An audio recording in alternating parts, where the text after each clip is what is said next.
Greetings, people. I come in peace.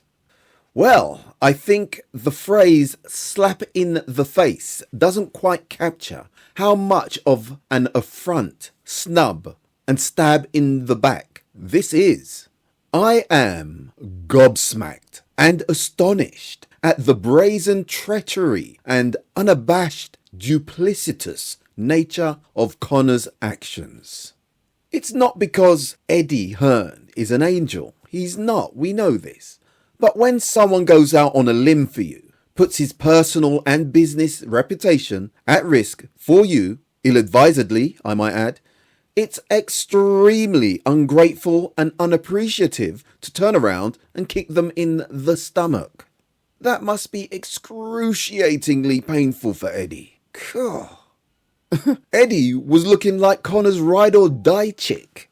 I wondered why Eddie was backing him so hard. Harder than I've ever seen him back anybody. Maybe it was the Essex thing.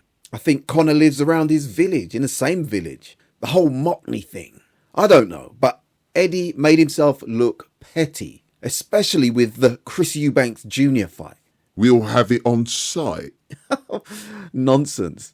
Conor made Eddie forget himself. What a sickener. How embarrassing. You see, I always look at boxing as a microcosm of the world we are living in. A sort of interpretation of the zeitgeist of our era, our epoch. Loyalty, along with other virtues, has been dissolving, eroding, more increasingly from disloyalty in marriage to disloyalty to parents, siblings, friends, business partners. You get the drift. It's quite disheartening, really. Don't get me wrong, there is such a thing as misplaced loyalty to unethical or harmful or tyrannical people or causes, which can lead to negative, non-virtuous outcomes. This is not that. Matchroom have stuck with Ben through thick and thin, paid him good money, even when he wasn't earning anything, promoted him like he was the second coming, took him from bog standard to potential world champion, backing him when he didn't have a leg to stand on.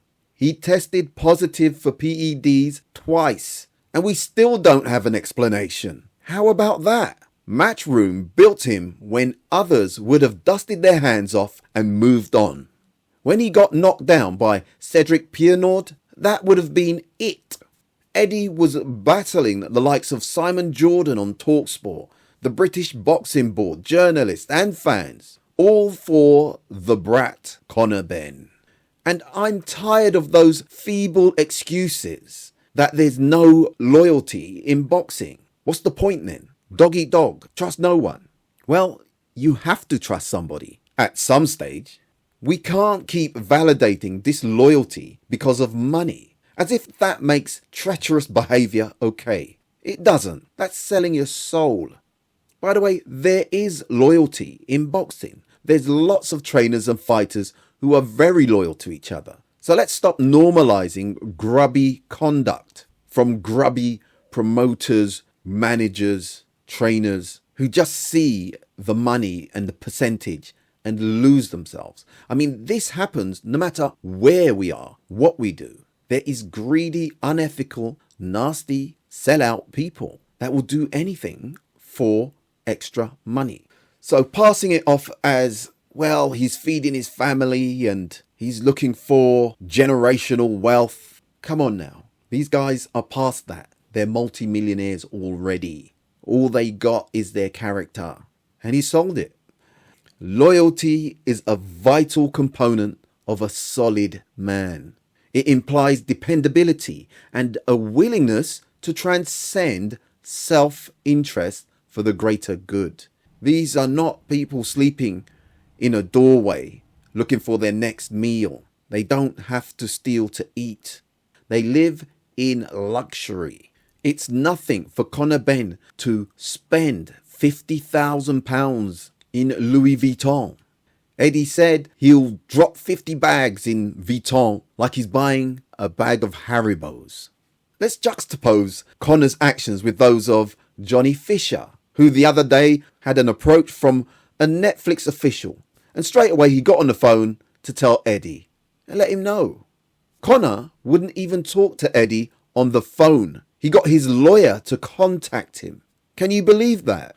What a shoddy character. Once again, we see how money and greed exposes the true spirit of an individual, a self-absorbed urchin. Conor might have some success at Zuffa, but this move is thoughtless and short-sighted. Matchroom was his home. He had them watching his back. He was paid well, on time no doubt. Very unwise to throw that away for a few extra quid from people who do not really care about him and are just using him as a pawn. We saw how it worked out for Okoli, the face of Sky Boxing. Yeah, right. How naive can you get? Buatsi, another one that bit the hand that fed him. Eddie was patient with them, patient with him, fed him easy fights. He was fighting once or twice a year with no real urgency, and complacency crept in. He was spoiled, just like Lawrence Okoli, the most grotesque boxer to watch. A real spoiler who was flattered so much he believed he was too good for the people who built him up. Matchroom in this case. He jumped ship and ended up in no man's land. I don't know, can't people work out what is good for them and what isn't? Are these managers hypnotists? Where is the common sense? It doesn't take a lot to know that a steady, good income from someone you have a good relationship with to jump away with mercenary, ruthless people tickling your ears about how great you are. That's so dumb. And they all seem to be coming from a certain generation. Whose fault is that? Maybe the blame should be with the parents. How are they being brought up? Are they letting social media bring up their children? Telling them that it's all about you? Get yours and don't care about anybody else? Oh, we're in trouble. What a selfish generation. Conor has made a big mistake. He won't have the PR machine anymore. And I think uniformly to everybody, he looks like a snake.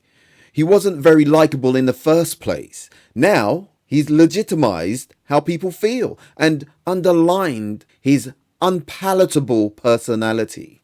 He'll be a pariah, a persona non grata. You see, one of the most despised qualities in a person is treachery and betrayal. No matter what country, what civilization, what culture, what time, what race, what tribe, clan, caste, group, sect, it is an unacceptable, repugnant, and vile quality. Add to that, Conor jumped into bed with Eddie Hearn's direct rival, his main adversary.